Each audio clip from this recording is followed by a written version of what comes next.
Welcome to ராஜியின் Nalabagam. நீராகாரம் அந்த recipe தாங்க இன்றைக்கி பார்க்க போகிறோம். அடிக்கிற வெயிலுக்கு இதை விட பெஸ்ட்டாக இருக்க முடியாதுங்க. இப்போது தினமுமே நம்ம சோறு வடிக்கிறது எல்லாருக்குமே தெரியும்.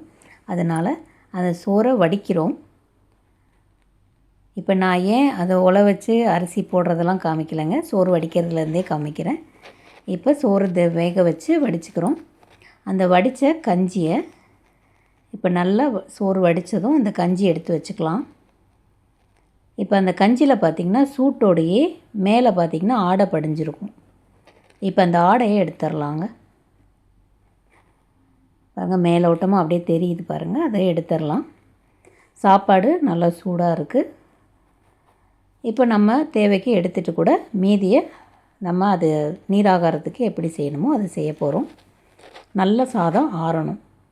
இப்போ இந்த கஞ்சியில் இருக்கிற ஆடையை எடுத்துடலாங்க. இதை மட்டும் மேலோட்டமாக இருக்கிறத எடுத்துடலாம்.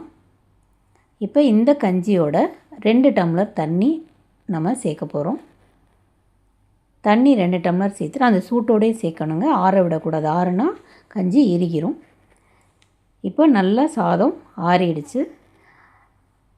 இப்போ நான் சாதம் வடித்து இப்போ அந்த தண்ணி சேர்க்குறதுக்கு பார்த்திங்கன்னா இடையில ஒரு 6லேருந்து 8 மணி நேரம் கேப் இருக்குங்க.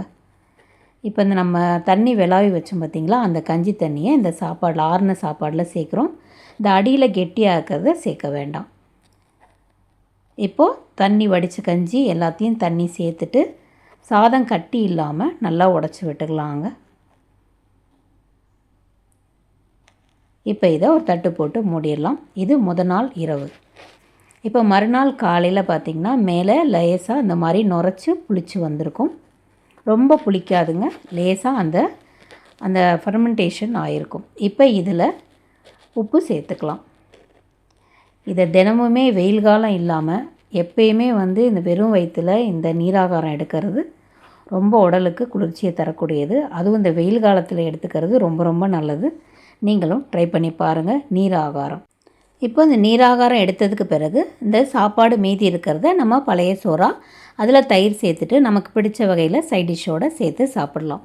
வேறு ரெசிபியோட அடுத்த வீடியோவில் மீட் பண்ணுறேன். தேங்க்யூ.